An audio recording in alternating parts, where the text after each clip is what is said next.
judge's voice cut through the courtroom like a blade. If no credible testimony is presented before this court today, the defendant will be remanded immediately, and sentencing will proceed without further delay. A black woman, a house cleaner, sits alone at the defense table. Her lawyer has almost nothing left to work with. The evidence against her looks airtight. The judge is already reaching for her gavel. But here is the part that makes no sense. This woman has not once tried to defend herself, not a word about where she was that night, not a single attempt to clear her name. Because the truth that would free her would destroy 3 young women she promised, on the worst night of her life, to protect forever.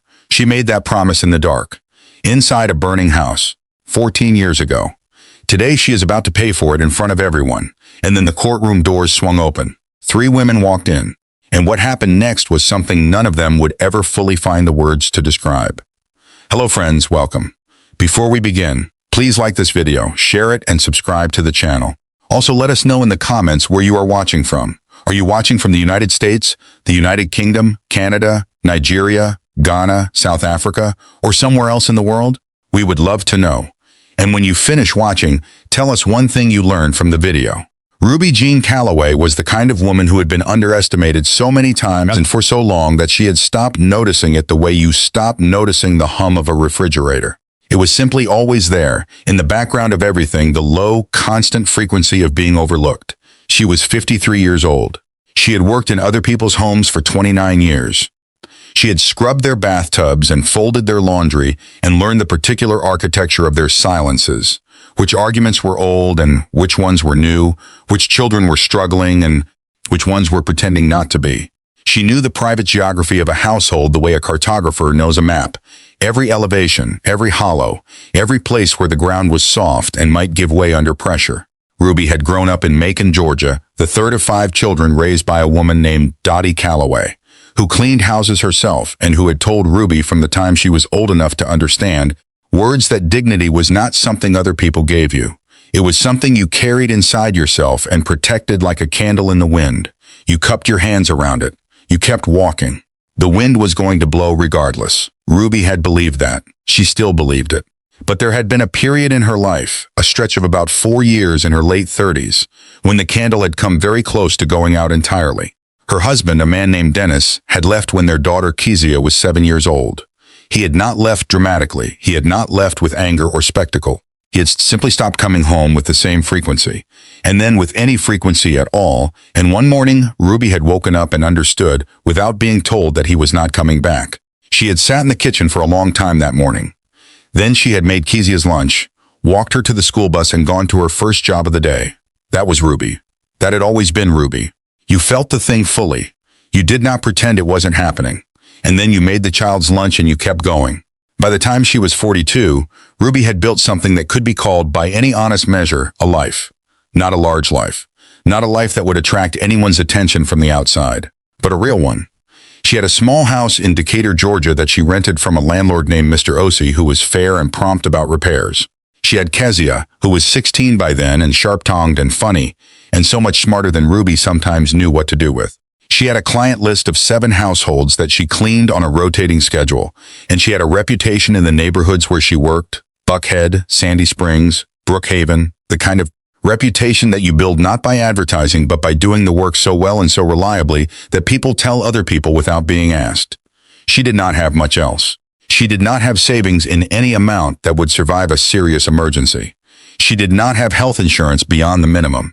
She did not have a person in her life who knew everything about her, the way some people have a best friend or a sister or a husband who is the repository of all your unspoken things. Ruby kept her unspoken things herself. She had learned, over years of being in other people's houses, that the moment you let someone see too much of you, you became a story they told at dinner parties. She preferred to be invisible in the specific way that allowed her to move through a space, do her work, and leave it better than she found it, without becoming something people talked about. That was Ruby Jean Calloway at 42. Careful, steady, quietly extraordinary in a way that nobody was paying enough attention to notice. And then she took the Hargrove job, and everything changed. The Hargrove estate sat at the end of a private road in Buckhead, set back from the street by a long gravel driveway lined with oak trees that were old enough that their roots had begun lifting the edges of the pavement. It was the kind of house that had been built to impress and had, over the years, settled into something more complicated than impressiveness. It was 7 bedrooms, 4.5 bathrooms, a kitchen that had been renovated twice, and a back garden with a fountain that ran from April through October and sat dry and slightly melancholy rest of the year. The family that lived there was, on the surface, what people in Atlanta called old money adjacent. Thomas Hargrove had inherited a regional insurance company from his father and had spent 2 decades making it slightly larger and significantly more profitable before selling it at 61. Retiring to the kind of life where the main activity was managing the proceeds of having already done the main activity. His wife, Diane Hargrove, had been a real estate attorney before she stopped practicing, a fact she mentioned often enough that Ruby understood it was important to her sense of herself. They were polite to Ruby in the way that people who have had household staff their entire lives are polite, which is to say warmly and with a consistent failure to see her as fully dimensional. The daughters were the thing nobody had mentioned when Ruby interviewed for the position. There were 3 of them, identical. 21 years old when Ruby started, home from college for the summer. Sloane, Harper, and Marlowe Hargrove. Same face, same pale blue eyes, same blonde hair that fell straight to the shoulder. Same way of walking into a room as though they were mildly surprised it was there. From a distance, they were indistinguishable. Up close, and Ruby was always up close because her work required closeness to the details of a place. They were 3 completely different people wearing the same exterior. Sloane was the one who managed everything. She made lists. She ran the family's social calendar from her phone with the quiet efficiency of a person who has accepted that if she does not organize things, they will simply not be organized. She was the one who told Ruby, on the first day, exactly which cleaning products worked on the limestone in the foyer and which ones would damage it, not because she was testing Ruby, but because she genuinely wanted the information conveyed accurately. Ruby liked her immediately for this. Harper was the loud one. Not loud in an unpleasant way, but loud in the way of someone who has a great deal of feeling and a limited ability to contain it, who laughs too fully, and cries at commercials and argues about things with a passion that has not yet learned to modulate itself for the comfort of the room. She had a boyfriend that summer who was entirely wrong for her, a fact that was obvious to Ruby within the first week, and which Harper arrived at herself by August. When she arrived at it, she cried in the kitchen for 40 minutes and then ate an entire sleeve of crackers and told Ruby, unprompted, everything about the previous 6 months. Ruby listened without judgment and handed crackers as needed. That was the beginning of something. Marlowe was the quiet one. She was studying architecture at Georgia Tech and spent most of that first summer at the drafting table in her bedroom with headphones on, drawing things that Ruby occasionally glimpsed over her shoulder, and that looked, to Ruby's untrained eye, like buildings that seemed to be in conversation with the landscape around them, rather than imposed upon it. Marlowe said almost nothing for the first 3 weeks. On a Thursday in late June, she came down to the kitchen while Ruby was cleaning the countertops and made 2 cups of coffee, one of which she set beside Ruby's cleaning caddy without comment, and then went back upstairs. Ruby drank it. The following Thursday, she did the same thing. It became a thing. It was never discussed. It was simply a thing. Ruby had not expected any of this.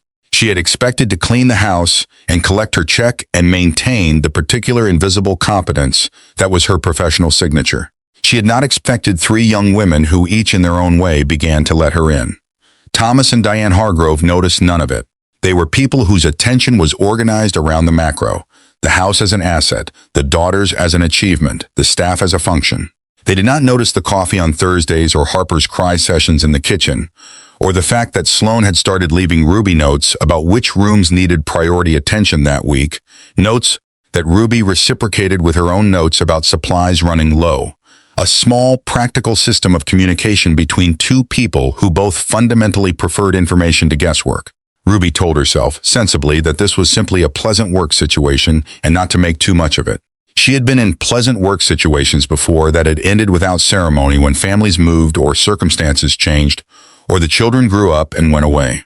She kept a professional distance in her own mind even as the distance in the kitchen kept quietly narrowing. That was the first year. The second year, the girls came home for Christmas break and something in the house was different. Ruby could not have said precisely what, but she had been reading household atmospheres for 29 years and this one had a tension in it that the previous summer had not. Thomas Hargrove was quieter than usual. Diane was brittle in the particular way of someone who is performing normalcy under significant strain. The girls moved through the house with the careful radar of adult children who have returned home and understood that something has changed in their absence and are trying to determine what it is. It was Sloane who told Ruby in December, quietly and without drama, that her parents were having serious difficulties, that there was a financial situation connected to some investments Thomas had made after the sale of the company. Investments that had not performed the way they were described to him, that the house might need to be sold, that the holidays were as a result somewhat fraught. She said all of this in the same tone she used to discuss cleaning products, which was her way, and Ruby received it the same way she received most things, with full attention and without turning it into more than it needed to be. But that December was also the month Ruby understood for the first time how much she had come to care about these three young women. Not because of the financial difficulty, which was not hers to solve, because of the way they carried it. The way Sloane organized everyone's feelings, because that was how she processed her own. The way Harper felt everything loudly and was not ashamed of it.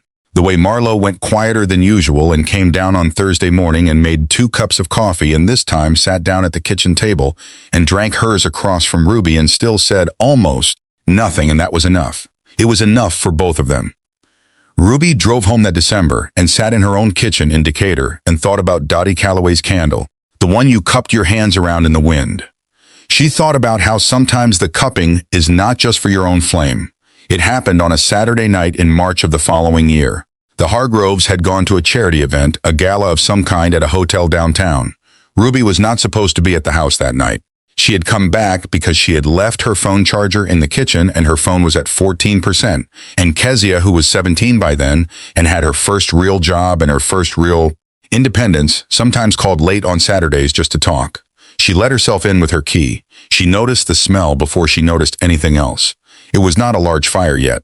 It had started in the east wing, the ground floor, what had been Thomas's study before he converted it to a storage room for documents and files related to the investment situation, boxes of paperwork, and old files stacked along the walls. The smoke was heavy and moving fast. Ruby was a woman who had grown up in a house where her mother had drilled fire safety with the seriousness of a person who had lost something to fire once and would never again be casual about it. She did not panic. She moved. She got to the east hallway and she heard something above the crackle of the smoke. Not the fire, something else. A voice, very small, coming from the end of the hallway. The 3 of them were there. All 3 of them. Sloane and Marlowe were on their feet when Ruby found them. Harper was on the floor, not unconscious but badly shaken, her ankle turned wrong against the baseboard, a welt rising on her forehead from where she had fallen in the dark. They had come home early. They had come in through the back door. They had not known the fire had already started at the front of the house. Ruby did not ask questions. She put Harper's arm over her shoulder, and she told Sloane to take the other side, and she told Marlowe to stay directly behind them and keep her hand on Sloane's back, and she moved them out. Through the kitchen, the door that led to the side garden, across the wet grass to the edge of the property, away from the structure and the smoke and the heat that was already beginning to press outward through the walls. They got out, all 4 of them. Ruby sat them down on the grass 50 feet from the house and counted them twice. Then she called 911. Then she held Harper's hand because Harper was in shock and shaking, and the ankle was not good and the welt on her forehead needed attention, and Sloane had gone into the efficient organizing mode she went into when she was frightened, which meant she was calling her parents and giving the address to the 911 operator simultaneously and could not also be the one holding Harper's hand. So Ruby held it. She held it until the first ambulance pulled up the driveway. The house did not burn to the ground. The fire department contained it to the east wing and part of the adjacent hallway. The structural damage was significant but not total. The study was a complete loss. Thomas and Diane Hargrove arrived while the trucks were still there. Diane Hargrove saw her daughters sitting on the wet grass, wrapped in emergency blankets, and made a sound Ruby had never heard a person make before, a sound that came from below language. Thomas stood very still for a long moment looking at the smoke coming from the east windows, and then he walked over and he put his hand on Sloane's head. And Sloane reached up and gripped his hand, and neither of them said anything. Nobody that night, not the fire department, not the Hargroves, not the insurance investigator who came the following week, asked why Ruby had been in the house. Ruby had explained she had come to retrieve her charger and found the fire and gotten the girls out. And that was the complete and accurate account of events as far as it went. No one questioned it. No one looked further. What Ruby did not say, what she would not say for the next 14 years, was the other part. The things she had seen in Thomas Hargrove's study when she had first entered the hallway. And the door was still half open, and the fire was still small enough that the light from it illuminated the room. She had seen what was in there, not just the boxes of files. The particular box that was open on the desk with documents spilled out. Documents she recognized because she had seen similar ones on Sloane's laptop the previous December when Sloane had been reviewing them at the kitchen table. Documents related to the investment accounts, and beside them a lighter, and the particular angle at which the open box sat in relation to the fire's origin point at the far edge of the desk. Ruby had stood in the hallway for no more than 4 seconds. Then she had heard the voices. Then she had moved. She had made her decision in those 4 seconds.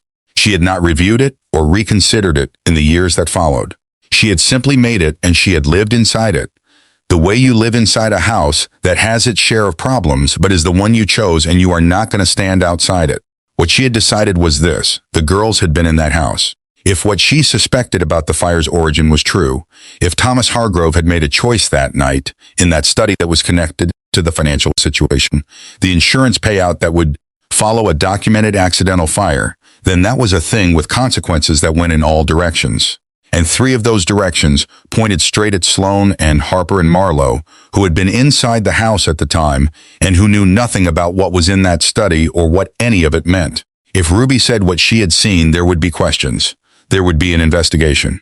And 3 young women who had nothing to do with any of it would be sitting in the middle of it, answering questions, watching their father's face across a conference room table. Ruby had decided they would not if she could prevent it.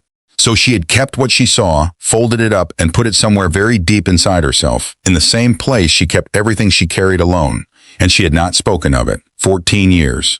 She had not spoken of it for 14 years. The call came on a Wednesday morning in the fall of 2023. Ruby was 61 now. Kezia was 35 and lived in Charlotte and had 2 children and a husband named Andre who made Ruby laugh and fix things without being asked, which was Ruby's primary criterion for a good man. Ruby had 5 grandchildren in her phone contacts and 2 in her actual life, and she was working toward a 3rd. She was still cleaning houses. Her client list had changed over the years. Some families had moved, others had been added, but she had never stopped working and had never particularly wanted to. The work gave her shape. It gave her day a skeleton. And she had built over 29 years a kind of expertise in it that she was quietly proud of. The knowledge of materials and products and methods, the ability to assess a space and understand exactly what it needed, the particular satisfaction of leaving a place better than she found it. The Hargroves were long gone from Buckhead. The house had been sold after the fire repairs, the financial situation having made the decision inevitable. Ruby had lost track of Thomas and Diane sometime around 2015. The girls she had not lost track of. They had kept in touch in the quiet, intermittent way of people who are living their lives but have not forgotten each other. A message on a birthday. A photo sent without explanation when something happened that felt like it needed to be shared with someone specific. Sloane had sent Ruby a photo of her first office the day she started her own business. Marlowe had sent a picture of a building she'd designed the day it broke ground. Harper had called Ruby from a hospital waiting room the night her first daughter was born. Not for any particular reason, she said, just because she wanted to hear Ruby's voice. Ruby had received each of these the way she received most things, fully and without making it more than it was, and with a private knowledge that sat behind all of it, a knowledge they did not share, and she had decided they never would. The call on that Wednesday morning was from a detective named Susan Braddock of the Fulton County Police Department. She had a low voice and a methodical manner, and she asked Ruby to come in for a conversation at her earliest convenience. And Ruby, who had been around long enough to know exactly what that meant, said she would be there that afternoon. The charge, when it was laid out in the beige interview room on the 3rd floor of the precinct, was arson. Specifically, criminal burning of a dwelling, a felony charge that carried a sentence of up to 20 years under Georgia Code. The evidence was a combination of witness testimony and a forensic reanalysis of the fire origin site.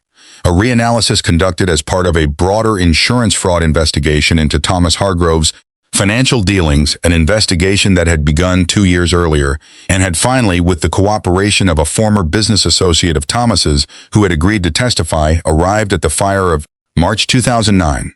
The witness, the associate, had stated that Thomas Hargrove had told him before the fire that he intended to solve his insurance problem by burning the documents in his study and making it appear accidental. and the new forensic analysis of the fire origin, re-examining the original fire marshal's report against updated accelerant testing methodology, had found trace evidence consistent with intentional ignition. And there was one more piece. A neighbor on Eden Bluff Road, an elderly man named Mr. Carver, who had been walking his dog that night, had given a statement that he had seen a figure entering the house through the side gate approximately 40 minutes before the fire trucks arrived. He had described the figure as a woman, a black woman, in a dark jacket. Ruby was that woman. Ruby had been in that house. Ruby had a key. Ruby's name was on the original incident report as the person who had discovered the fire and evacuated the residence. And Ruby, when Detective Braddock asked her directly whether she had set or assisted in setting the fire that night, said something that alarmed her public defender and bewildered the prosecutor, and which would be cited in news coverage of the case in the weeks that followed. She said she would like to speak with the Hargrove family before she said anything further. Not, I didn't do this. Not, I want a lawyer. Not, this is completely wrong. She asked to speak with the family. Her public defender, a man named Gerald Okafor, who was competent and exhausted in handling 11 cases simultaneously, filed for her release on recognizance and got it on the basis of her clean record and her community ties. She walked out of the precinct and drove to Decatur and sat in her kitchen and thought for a long time. She did not call Sloane. She did not call Harper. She did not call Marlowe. She had their numbers. She had always had them. But she had kept a secret for 14 years to protect them from exactly the kind of disruption that was now coming, and calling them would mean the disruption had arrived regardless. It would mean that everything she had carried would now be transferred to them. She sat with this for 3 weeks. She went to her preliminary hearing. She stood in a courtroom for the first time in her 61 years and listened to a prosecutor named Valerie Cross present a case that was constructed carefully and that pointed, with a kind of architectural certainty, at Ruby Jean Calloway. Ruby stood straight and kept her hands folded and thought, somebody worked very hard on this narrative. And somewhere under that thought, like a current under still water, the older thought. The one about the box on the desk and the lighter and the angle of the fire's origin. The one she had carried in the deep place for 14 years. Why now, she thought? Why was this investigation arriving now, and why was her name inside it? Thomas Hargrove had cooperated with the insurance investigation, she had been told. Had he given them a name along with his cooperation? Had he handed them a figure who could absorb the part of the story that implicated him most directly? The figure who had been in the house that night, who had a key, who could be described by a neighbor as a woman in a dark jacket. Ruby was not a woman who frightened easily, but she understood what was being built around her, and she understood how little she had to stop it. Then Gerald Okafor called her on a Tuesday and told her that 3 women had contacted his office. They had given their names: Sloane, Harper, and Marlowe Hargrove. They had said they intended to provide testimony on Ruby's behalf. They had also said they were bringing their own attorney. Ruby put the phone down. She sat very still for a moment. Then she pressed her mouth together and looked at the window and allowed herself, in the privacy of her own kitchen, to feel the thing she had been not feeling for 3 weeks.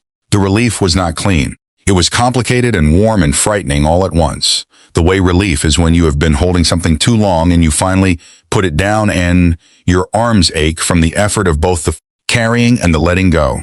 They arrived on a Thursday evening, all 3 of them together.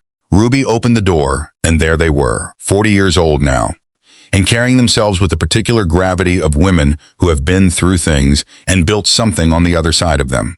Sloane in front with her lists already made, her phone already working.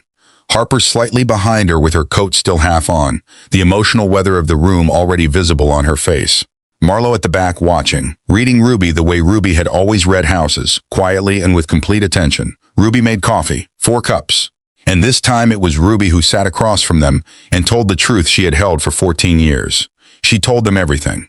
What she had seen in the study. The open box and the lighter and the angle of it. The decision she had made in 4 seconds in that hallway before she heard their voices and moved. She told them that she had kept it because she did not want them inside an investigation that had nothing to do with them. She told them that she understood now that Thomas had apparently given her name as a kind of offering to an inquiry that was moving toward him. She told them she was sorry she had not told them sooner and that she understood if that was something they needed time with. The kitchen was very quiet, Harper cried, not softly. Harper had never done anything softly. She cried the way she had cried in this same kitchen 14 years earlier over a boy who was wrong for her, fully and without armor, and Ruby pushed the box of tissues across the table and let her. Sloane was very still. She was doing what Sloane did when she was processing something significant, which was to go completely quiet on the outside while her mind worked at full speed on the inside. After a long moment, she said, "He gave them your name." It was not a question. "Yes," Ruby said. "I believe so." Another silence. "Okay," Sloane said. "Okay." Marlowe had not spoken since she sat down. She was looking at Ruby with the same expression she had the first morning she set a cup of coffee beside Ruby's cleaning caddy and said nothing. The expression of someone who is communicating something important through the act of being present rather than through words. Then she said, "You walked us out of a burning house and spent 14 years making sure we never had to think about what started the fire." Ruby looked at the table. "That was my choice to make." "We know," Marlowe said. "Now this is ours." What the three of them built in the 6 weeks between that Thursday evening and the trial date was something Ruby was only partially aware of as it happened because they worked with a coordination and a precision that operated largely beyond her sight. She understood, when they explained it to her the night before the trial, that what they had assembled was not simply a defense. It was a comprehensive dismantling of the narrative that had been built around her. And it was also, in ways that went beyond the charges against Ruby, a reckoning with a story that had been incomplete for 14 years. Sloane had taken a leave from her consulting business and spent 5 weeks inside the insurance investigations documentation, which she had obtained through her own attorney's discovery request. She understood financial documentation the way Darnell had understood accounting records from the inside, with the intuition of someone who has worked with similar structures for years. What she found embedded in the investigation's own evidence was a pattern of redirection. Thomas Hargrove had cooperated extensively. He had provided documents, timelines, contact names, and woven through all of it, precisely positioned, was Ruby's name. Not falsely inserted in any provable way, but present in a manner that consistently framed her as a participant rather than a witness. Sloane mapped this and put it in a form that could be presented to a jury as exactly what it was. One person building a partial narrative to control what a broader investigations concluded. Harper had gone back to Mr. Carver, the neighbor with the dog. She had knocked on his door with a yellow legal pad and a recorder, and asked him with characteristic Harper directness whether he would be willing to go through his original statement again in detail. Mr. Carver was 81 and had not been sleeping well, and was, Harper quickly established, a man of genuine conscience who had given his original statement in good faith, but who had some specific uncertainties about it that no one had ever asked him to elaborate on. He had not been sure of the time he saw the figure enter the gate. He had not been sure of the gate, whether it was the side gate or the back gate. And when Harper asked him gently and directly whether the figure he had seen had carried anything, he had paused for a long time and then said, yes, he thought so. A bag. A cleaning bag, the kind with pockets. He had thought it at the time and had not been asked about it. Ruby had carried her cleaning caddy that night. She had been returning to collect her charger. The cleaning caddy was in the original incident report. Nobody had connected it to Mr. Carver's figure in a dark jacket because nobody had gone back to ask. Marlowe had done the oldest and hardest work. She had gone to the study, the rebuilt study in a house now owned by someone else entirely, which she could not access, but she had the original fire marshal's photographs from 2009, which were part of the public record and which she had obtained through a legal research service. She was an architect. She understood the spatial logic of structures, where a fire begins and how it moves, and what the pattern of a burn tells you about origin and fuel and ignition. She had looked at those photographs for a long time, and she had prepared a report with the help of an independent fire forensics consultant she had hired out of her own money that offered an alternative analysis of the burn pattern. The alternative analysis was technically detailed and carefully hedged where it needed to be hedged and clear where it could be clear. What it established, not beyond all doubt, but with sufficient credibility to be placed in front of a jury, was that the fire's origin point was more consistent with an ignition source at the desk itself than at the doorway or the entrance to the room, the location that would have made sense if someone entering the building had started it. The fire had begun at the desk. Ruby had been standing in a hallway. Sloane's attorney, a woman named Patricia Ann Cole, who had the particular energy of someone who finds complicated cases clarifying rather than overwhelming, put all of it together. She filed a motion to introduce third-party culpability evidence, specifically Thomas Hargrove's documented cooperation with the insurance fraud investigation, his provision of Ruby's name within that cooperation, and the financial motive that made the fire's occurrence in March of 2009 specifically explicable. Judge Cole, a different Cole, allowed it after a hearing that ran 2.5 hours. Gerald Okafor, Ruby's original public defender, asked to remain on as co-counsel, not because the case needed him anymore, but because he had decided somewhere in the middle of it that he wanted to see this particular story through. Ruby wore the dress she had worn to Kezia's college graduation, navy blue. She sat at the defense table beside Patricia Ann Cole, and she looked at her hands and she breathed. The prosecutor, Valerie Cross, presented her case with the confidence of someone who had assembled it carefully and had no particular reason to doubt its architecture. The forensic reanalysis. The insurance investigator's testimony. The witness account from Mr. Carver, which Cross presented as she had received it, without the elaborations Harper had drawn out in the second conversation. Patricia Ann Cole cross-examined each witness with the methodical patience of someone who is not in a hurry because she knows where she is going.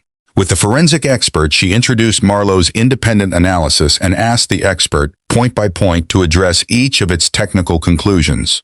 The expert modified several of his original characterizations under questioning. He did not reverse them entirely, but he conceded enough that by the time Cole sat down, the certainty of the origin analysis had been visibly reduced. With the insurance investigator, she established the specific timeline of when Ruby's name had entered the investigation's documents and the identity of who had introduced it. The investigator confirmed that the primary source for Ruby's name as a person of interest was Thomas Hargrove's voluntary cooperation.